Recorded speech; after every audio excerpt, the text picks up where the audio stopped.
The war in Ukraine has become a defining moment in military history, fundamentally reshaping the very nature of combat. The classic images of warfare, filled with large-scale tank battles and infantry charges across open ground, are fading into obscurity. What has replaced them is a far more insidious and persistent form of conflict, one dominated not by direct-fire engagements, but by the omnipresent hum of unmanned systems.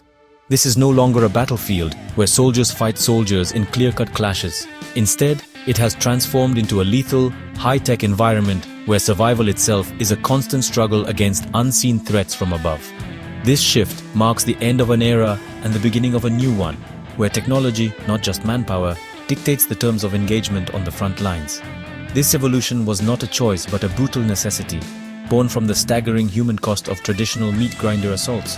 Both sides quickly learned that massed formations of troops and armor were little more than easy targets for modern artillery and anti-tank weapons. To survive, tactics had to change. The solution emerged in the form of small, agile, and relatively inexpensive drones.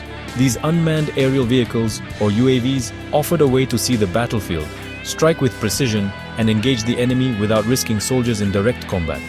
The war has become a laboratory for drone warfare, accelerating its development at a pace no one could have predicted just a few years ago.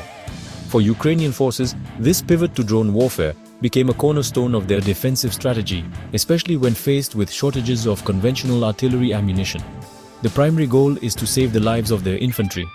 By using drones to create a 1 to 2 kilometer buffer zone, they can effectively keep their soldiers out of the most dangerous contested spaces. Drones become their eyes in the sky and their long-range weapons, allowing them to hunt for enemy positions, disrupt logistics, and strike command posts with pinpoint accuracy. Every successful drone strike is one less mission that requires a soldier to step into the line of fire, fundamentally changing the calculus of risk on the modern battlefield. The impact of this change is profound. The battlefield is now a place where a lone soldier, hidden in a trench or a ruined building, is more vulnerable than ever before. An unseen operator, miles away, could be watching their every move through the camera of a small hovering drone. This constant surveillance and the ever-present threat of an instant, precise attack have created a psychological toll unlike anything seen in past conflicts. The front line is no longer a line at all. It is a pervasive three-dimensional kill zone where the ability to remain unseen and unheard is the ultimate key to survival, and technology holds the power of life and death. The conflict in Ukraine has erased the traditional rhythms of war, where fighting might lull during the night or in bad weather. Now, the battle rages 24 hours a day, 7 days a week, thanks to the relentless employment of unmanned systems by both sides. Day and night, the skies are filled with a diverse array of drones, from tiny first-person view kamikaze drones to larger, more sophisticated reconnaissance and bomber models. These machines never tire and never sleep, turning the entire landscape into a permanent combat zone. The constant pressure means soldiers can never truly rest, as the threat of a drone strike is just as real at 3 in the morning as it is at 3 in the afternoon. This ceaseless warfare extends beyond the air and onto the ground. Since the autumn of 2024, unmanned ground vehicles have become an increasingly common sight, though their role is still evolving. Primarily, these ground drones are used for logistics, a critical but dangerous task on a drone-saturated battlefield. They trundle across no man's land to deliver ammunition, food, and medical supplies to forward positions, sparing human soldiers from exposure. They are also used for the grim but vital task of evacuating wounded personnel, offering a chance of survival without risking the lives of more medics. Their use in direct combat remains limited due to challenges with maintaining a reliable connection in a hostile electronic environment. The sheer scale of this drone deployment is staggering. Elite Ukrainian units, like the Azov Brigade's Unmanned Systems Battalion, now field hundreds of troops dedicated solely to operating tens of thousands of drones.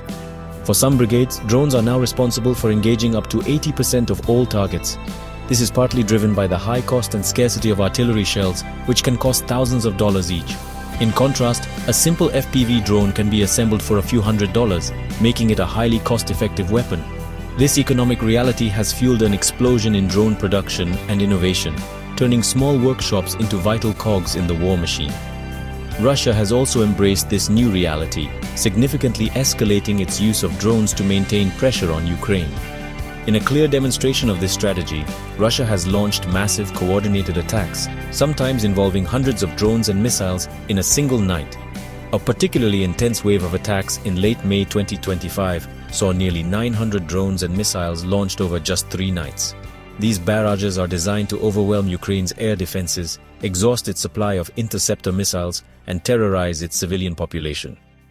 This relentless, round-the-clock war of attrition fought by machines defines the brutal new character of modern conflict. As the drone war has intensified, 2 distinct tactical philosophies have emerged, each reflecting the different objectives and resources of Russia and Ukraine.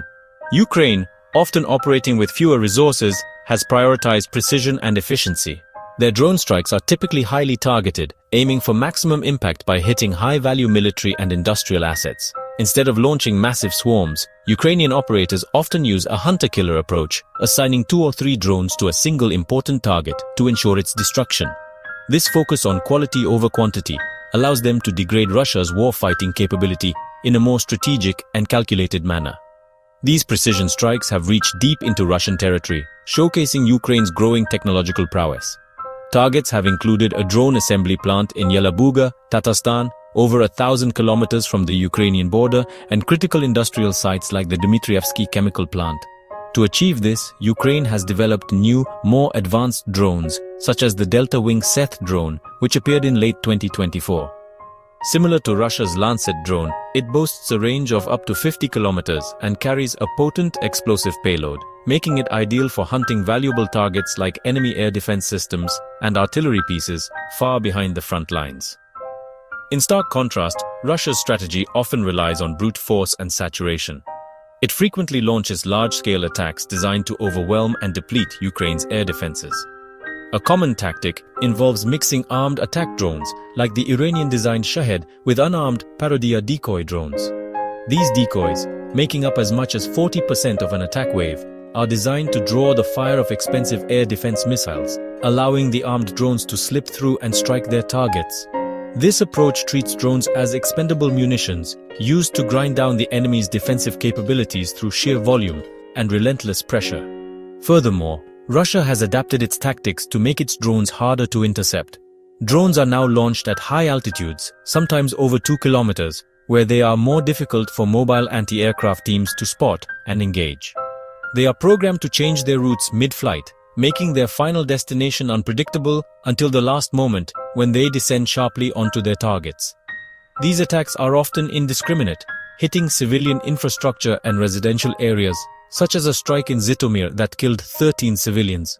This strategy appears aimed at eroding Ukrainian morale and terrorizing the population, using drones as a weapon of fear as much as a tool of war.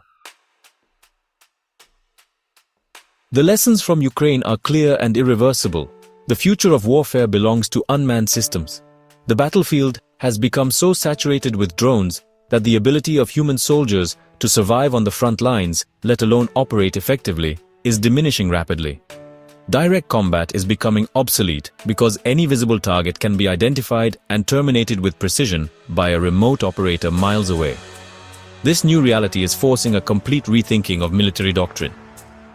The most critical component of future military planning will not be the number of tanks or soldiers, but the successful and deep integration of drones into every facet of battle. This technological arms race is continuous, with both sides adapting their tactics and technology on a monthly, sometimes even weekly basis. Innovations like mothership drones are being tested to act as flying signal repeaters, extending the range of smaller FPV drones and allowing them to strike deeper behind enemy lines. Russia, meanwhile, has utilized platforms like Telegram bots to provide real-time control and targeting information to its drone operators. This constant cycle of innovation, adaptation, and counter-adaptation is what defines the modern conflict. The side that can learn and evolve faster will hold the decisive edge. The war in Ukraine serves as a stark preview of what is to come. A future conflict between major powers will likely see even fewer human combatants on the front lines, as they are simply too vulnerable. The war will be a contest of technology, logistics, and industrial capacity. A war of attrition fought by swarms of intelligent machines in the air, on the ground, and at sea. Armies will be judged by their ability to deploy, control, and protect vast networks of unmanned systems, while simultaneously disrupting and destroying those of their enemy. Success will depend on mastering this new domain of warfare. As we observe these dramatic changes from afar, it is crucial to understand their implications. The revolution in drone warfare is not a temporary trend. It is a permanent transformation of how wars will be fought. Staying informed about these developments is more important than ever, as they will shape global security and international relations for decades to come. The lessons being learned at such a high cost in Ukraine will write the first chapter in the next generation of warfare. Thank you for taking the time to explore this critical topic. We encourage you to continue following these events and stay informed about the technologies reshaping our world. And don't forget to like and subscribe to our channel for more in-depth analysis and updates.